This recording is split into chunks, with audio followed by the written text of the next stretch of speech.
안녕하세요. 그림자 개미입니다. 가상자산 시장에서 역사적인 큰 변화가 찾아오는 날짜 바로 9월 15일입니다. 무슨 일이죠? 바로 이더리움 더 머지 업데이트를 앞둔 날이기도 하죠. 이더리움 머지가 시작됐다라고 해서 지금 거래소에서 이더리움 입출금을 중단을 하고 있습니다. 이더리움 머지가 첫 발걸음을 시작한다. 이더리움 네트워크는 9월 6일 오전 11시 34분부터 이 벨라트릭스 업그레이드를 시작으로 해서 이 15일까지 더머지 업데이트를 진행을 하려고 하고 있어요. 사실 이 역사적으로 이 증시에서 가장 잔인한 달이 9월 달이라 그랬는데 코인도 역시 마찬가지라 그랬죠. 그럼에도 불구하고 지금 이더리움이 이 가격 상승을 기대를 해서 그런지 이더리움과 이더리움 클래식이 계속 거래량이 터지면서 꿈틀꿈틀하고 있어요. 실제로 이제 가격을 보면은 지금 이 9월 7일 오전 10시 반 기준인데 거래량이 약 1조가 터졌죠. 이더리움 클래식이. 그리고 두 번째가 이더리움이 2,600억. 그리고 세 번째가 지금 비트코인입니다. 실제로 비트코인은 지난번 상승장 얼타임 하이까지 내려왔었죠. 내려왔다가 지금 반등을 못한 상태에서 지금 또 이거를 깰까 말까 지금 흐름을 보여주고 있는데 이 오히려 이 이더리움만이 이 가격 반등을 했었습니다. 비트코인이 떨어졌던 시기 대비 거의 한 120만원까지 떨어졌다가 260만원까지 두 배로 올라갔었어요. 물론 지금 다시 조금 내려오긴 했는데 어찌됐든 이 더 머지라는 그 업데이트 때문에 그 기대감으로 이 기대감이 선반영돼서 이 비트코인보다 회복력이 좋았다. 이거는 자명한 사실입니다. 실제로 이런 회복 속도 때문에 더 머지 이후에는 정말 비트코인 아성에 도전하는 거 아닌가라는 말들이 나오기도 하고 있어요. 실제로 이게 비트코인 도미넌스 차트인데 이게 비트코인이고 이게 지금 이더리움입니다. 최근에 비트코인 도미넌스가 쭉 내려오고 이더가 올라간다. 근데 더머지 업데이트를 앞두고 이게 슬슬 바뀔 수도 있지 않을까라는 생각인 겁니다.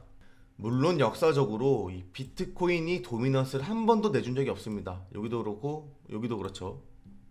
그럼에도 불구하고 지금 크립토 혹한기에 접어든 시기에 이 이더리움에 대한 사람들의 기대감이 지금 많이 선반영되고 있다라는 점입니다. 혹시 이 더 머지 업데이트를 모르시는 분들이 있을까봐 간단히 설명하자면 이제까지 이더리움도 이 비트코인과 같이 이 POW, Proof of Work라고 하죠. 이 작업 증명 채굴 방식을 채택하고 있었습니다. 아시다시피 이제 극심한 전기 사용으로 이 환경 문제가 대두되기도 했는데 이제 POS, Proof of Stake라 해서 이 지분 증명 방식으로 업데이트가 되는 것이 바로 이 더 머지 업데이트입니다. 9월 15일 앞두고 있고요. 그래서 이 POW에서 이 POS 이 전환이 이루어지면은 전용 채굴기가 이제 필요가 없어지죠. 전력 사용량만 하더라도 또 99%나 절감이 된다고 해요. 사실 이러한 측면에서 이 에너지 낭비로 맨날 욕먹는 비트코인과는 또 다른 길을 걷고 있는 건데 뭐 사실 아시다시피 지금 글로벌 투자기관이 뭐 의사결정함에 있어서 고려하고 있는 것 중 하나가 바로 ESG죠. 아무래도 환경 문제가 대두되기 때문에 이 측면이 되게 중요해졌는데 과연 이런 머지 업데이트를 통해서 가상자산 시장의 투탑으로 달렸던 이 이더리움이 이 비트코인과는 다른 길을 걸으면서 이 투자 시장의 큰 방향을 또 일으키지 않을지 이것이 또 관건이 되기도 하는 부분입니다. 그렇기 때문에 이 이더리움의 머지 업데이트 이후에 정말 도미넌스를 바꿔버릴 수 있는 거 아닌가라는 그 기대감이 실려 있기도 한 겁니다. 사실 더머지 업데이트를 앞두고 이 가상자산 시장, 특히 이더리움에서는 이 작업증명파 POW와 이 지분증명파 POS가 이 세력 싸움이 시작이 됐다라고 말씀을 드릴 수가 있어요. 더머지 업데이트를 통해서 POS로 바꾸기로 했는데 아니 우리는 기존의 작업증명 방식의 이더리움을 지킬 거야 라고 하는 세력들이 등장한 거죠. 그래서 이걸 또 하드포크해서 이거를 우리는 계속 끌고 가자 라는 세력들이 존재하는 겁니다. 여기에 대해서 이 코빗에서 발간한 자료가 있는데 한번 같이 보면서 얘기를 할게요. ETH POW 이제 이더리움의 작업 증명 방식 이더리움이다 라고 할 수 있는데 이 체인은 과연 더 머지 이후에도 경제적 가치가 있을까 살아남을까에 대한 연구를 한 보고서예요. 제가 핵심만 좀 살펴보면은 결국에 이 작업 증명 이더리움 하드포크에 대해서 이 채굴자 중심으로 이거를 하드포크 하자라는 제안이 들어온 거죠. 이더리움을 하드포크 하자는 제안이 구체적으로 제기되기 시작하였다. 이에 영향력 있는 가상자산 채굴자인 챈들러건은 트위터를 통해서 하드포크 의사를 밝혔다고 합니다. We will fork Ethereum. You will get free cash. 이더리움을 통해서 현금의 자유를 얻자. 아까도 말씀드렸지만 이 가상자산 채굴자들은 기존에 이 작업장을 갖고 있겠죠. 채굴 작업장을 갖고 있을 텐데 당연히 지분 증명으로 전환이 되면은 엄청난 그 자산적인 타격이 있기 때문에 이 하드포크를 통해서도 기존의 이 작업 증명 방식의 이더리움을 지키자는 그런 주장을 할 수 있겠죠. ETHW 거래 지원을 발표한 저스틴 선, 이 W가 작업 증명의 워크를 따서 ETHW라고 앞으로 작업 증명 방식을 표현하는데, 폴로닉스라는 거래소에서 이제 이더리움, 작업 증명 이더리움과 지분 증명 이더리움을 거래를 시작한다고 하는 거죠. 그래서 보면은 이 8월 30일 기준으로 이 폴로닉스 거래소에서 이 작업 증명 이더리움이 0.03 이더리움의 거래가 되고 있다고 해요.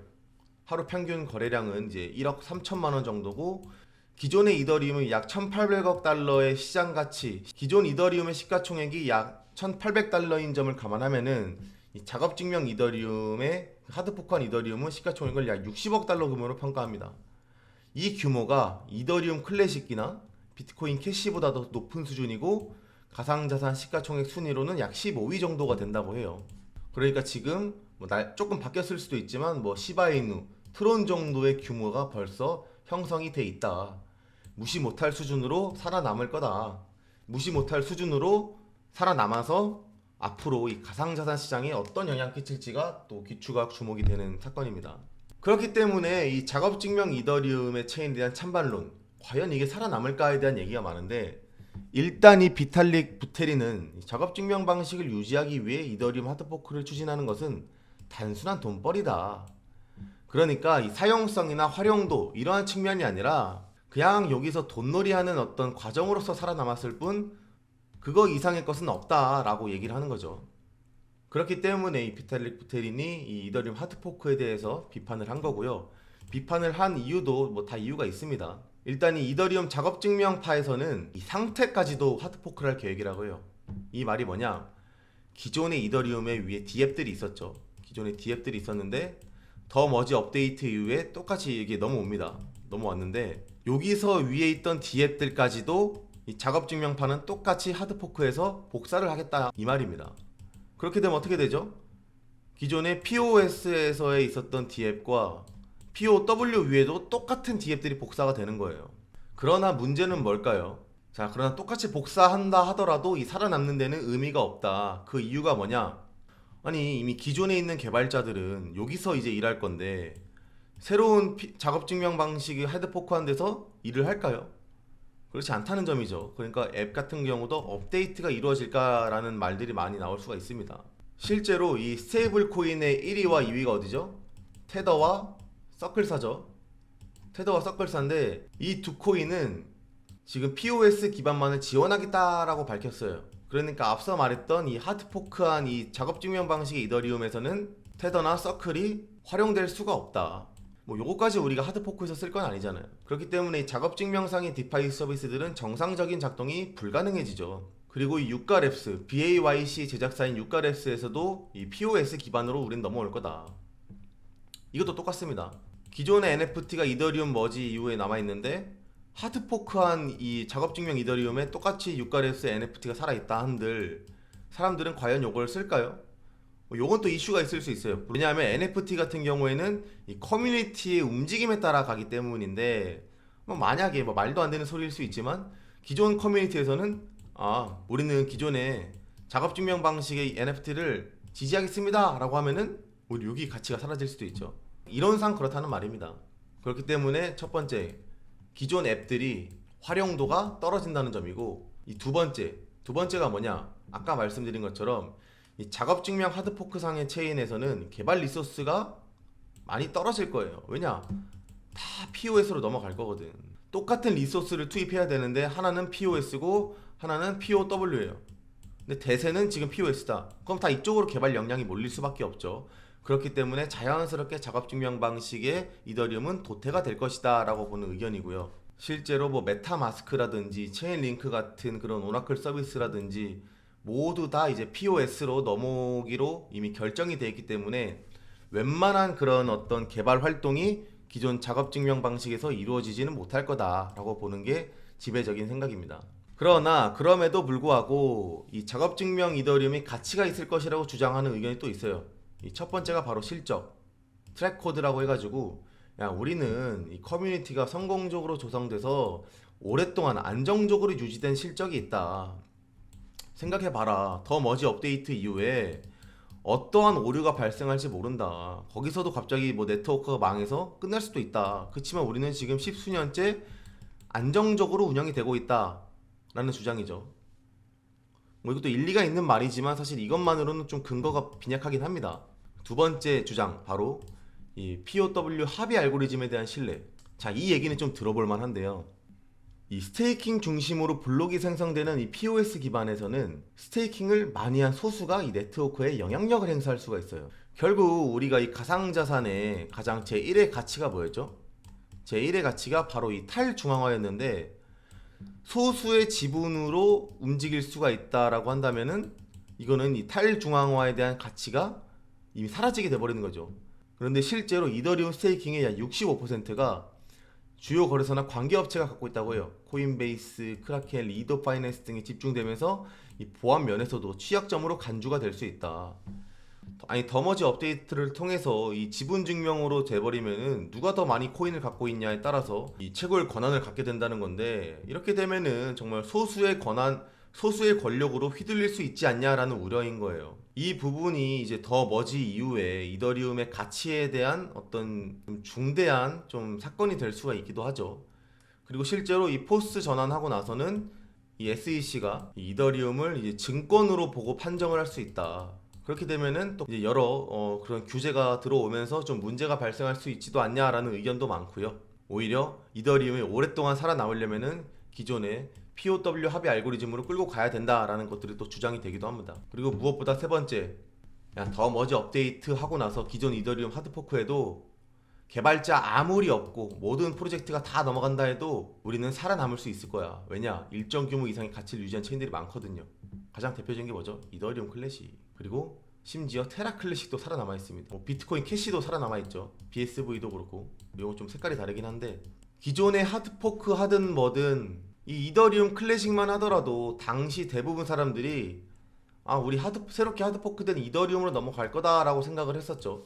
그래서 아무도 이더리움 클래식 가치가 없을 거다라고 생각을 했는데, 실제로 지금 어떻죠? 이더리움 클래식 여전히 그럼 이더리움에 대한 해지 수단으로서도 가격이 막 펌핑을 하기도 하고, 활용도가 없다 한들 그 내러티브 하나로 현재 지금 50억 달러의 가치를 유지하고 있습니다.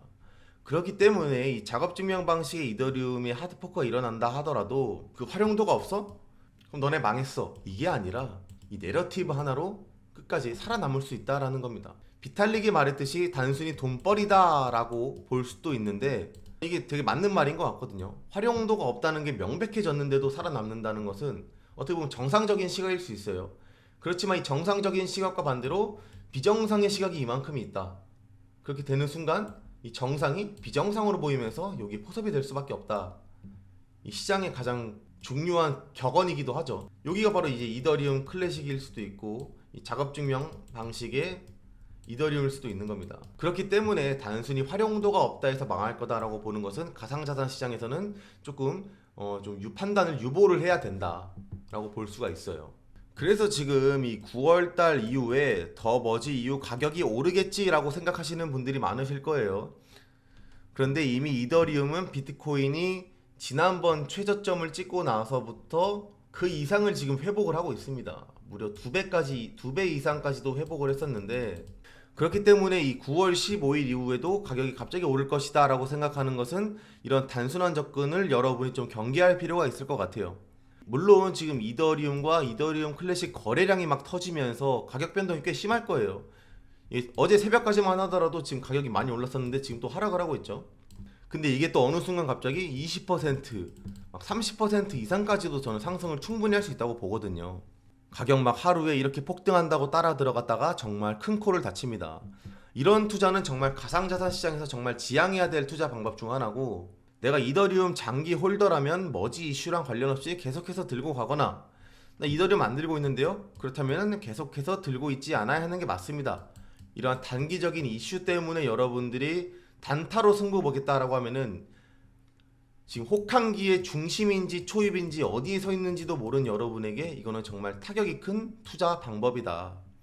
앞으로도 우리는 이 단타가 아니라 중장기적인 방향성과 함께 인내심과 이 멘탈 관리로 코인을 들고 가야 하는 점 기억해야 됩니다.